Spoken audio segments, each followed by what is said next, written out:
بسم اللہ الرحمن الرحیم صلی اللہ علیہ محمد صلی اللہ علیہ وآلہ وسلم۔ السلام علیکم، آپ یوٹیوب چینل دیکھ رہے ہیں اور میں علی احمد پٹھی ہوں۔ معزز سامعین، آج کی اس ولاگ میں ہم بات کریں گے کہ قدرت کی ہر نعمت سے مالا مال دنیا کو قرض دینے والا ملک مقروض اور غریب کیسے ہوا۔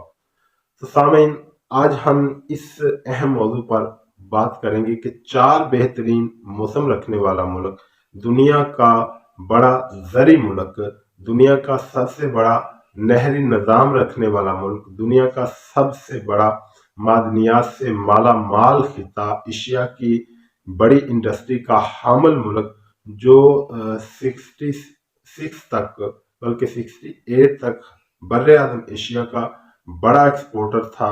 معاشی حجم کوئی 4 بر اعظم ایشیا کے جو ممالک ہیں، Sri Lanka, Philippines, Thailand, Malaysia, Myanmar وغیرہ، ان جیسے کچھ اور ممالک بھی ملا کر یہ سب 6-7 ممالک اکٹھے ہوں تو پاکستان کا جو معاشی حجم تھا یہ ان سے کہیں زیادہ تھا۔ تو مجموعی معیشت پاکستان کی ان سے کہیں بڑی تھی۔ وجہ کیا تھی؟ اس وقت کی بیوروکریسی محنتی اور ایماندار تھی۔ ہم نے جرمن کو کر دیا اور ساتھ ترقی کرنے کا ایک روڈ میپ بھی دیا، اور آج پاکستان سے قرض حاصل کرنے والا اور ہماری ترقی کے روڈ میپ پر عمل کرنے والا جرمنی دنیا کی 8 بڑی معیشتوں میں شمار ہوتا ہے۔ پھر ہوا کیا؟ ہم کیوں پیچھے آ گئے؟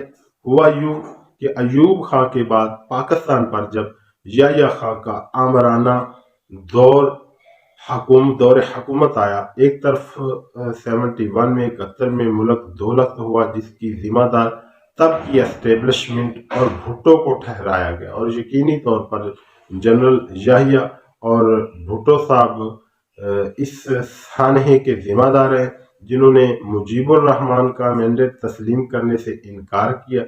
پھر مشرقی پاکستان کے باسیوں سے انہوں نے مغربی پاکستان سے الگ ہونے کی داغ بیل تب ہی ڈال دی تھی۔ بھٹو صاحب نے عنان اقتدار سنبھالا تو تمام انڈسٹری قومیانے لے لی، یعنی کہ تمام جتنی بھی انڈسٹری تھی انہیں قومی تحویل میں لے لیا، اور تمام انڈسٹریل سڑکوں پر آ گئے۔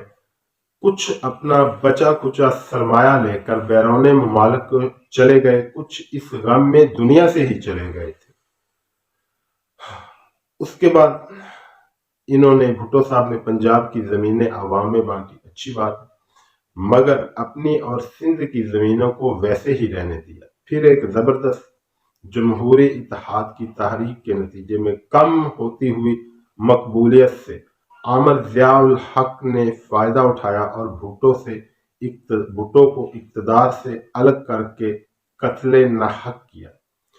ملک امریکی ڈالروں کی مدد سے مصنوعی طور پر استحکام میں رہا، لیکن پاکستان میں نہ پھر انڈسٹری پھل پھول سکی اور نہ ہی ملک میں نئی انویسٹمنٹ آ سکی، نہ ڈیم بنے، نہ مزید زرعی ترقی ہوئی، کیونکہ ہم امریکہ کے ساتھ بطور معاون افغان روس طویل سرد جنگ میں چلے گئے تھے۔ ضیاء کے بعد بینظیر بھٹو، پھر نواز شریف، پھر بینظیر، پھر نواز شریف، پھر مشرف صاحب کا 9 سالہ مصنوعی عارضی استحکام رہا، کیونکہ یہ جو فوجی دور ہوتے ہیں ان میں جو ملکی استحکام ہوتا ہے وہ حقیقی نہیں ہوتا، وہ مصنوعی ہوتا ہے۔ مشرف صاحب کے دور میں میڈیا نے ترقی کی، انڈسٹری نے ترقی کی، ملک میں روزگار بڑھا، کنسٹرکشن انڈسٹری نے ترقی کی، لیکن زراعت نے بھی ترقی کی، لیکن اس پر جو کہہ لیں کہ ہم قابو نہیں پا سکے، اس جو ترقی کو ہم مضبوط نہیں کر سکے۔ پھر کیا ہوا؟ پھر زرداری صاحب کی گورنمنٹ آئی، مشرف صاحب کی گورنمنٹ کے آخر میں ہی ملک میں بہت زیادہ دہشت گردی عام ہو گئی تھی۔ پھر 5 سال زرداری صاحب کے جو گزرے وہ بھی ایسے ہی دہشت گردی اور ملک میں افراتفری کے مد میں گزرے، اور پھر نواز شریف کی حکومت آئی اور ان لوگوں نے من پسند بھرتیاں کی، میرٹ کی دھجیاں اڑائی جاتی رہی، کرپٹ بیوروکریسی، کرپٹ حکمرانوں نے